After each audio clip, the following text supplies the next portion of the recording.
To whip stitch your piece closed, you will first fasten off into the next stitch by making a slip stitch. We're going to cut the yarn tail and then pull it through. I've given myself enough length to be able to work across the whole surface here.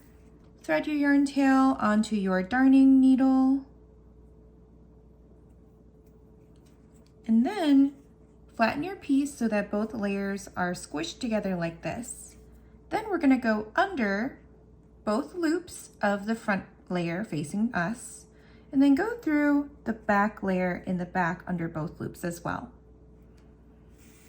Pull your thread through or your yarn tail through, and then work into the next stitch over and then into the other two loops up behind it as well.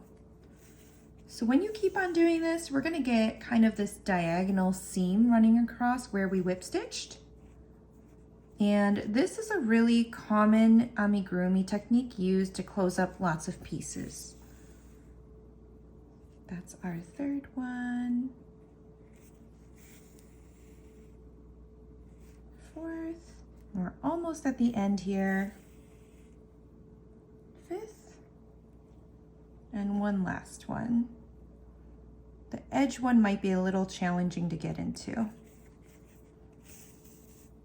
Okay, so that is how you whip stitch a piece closed.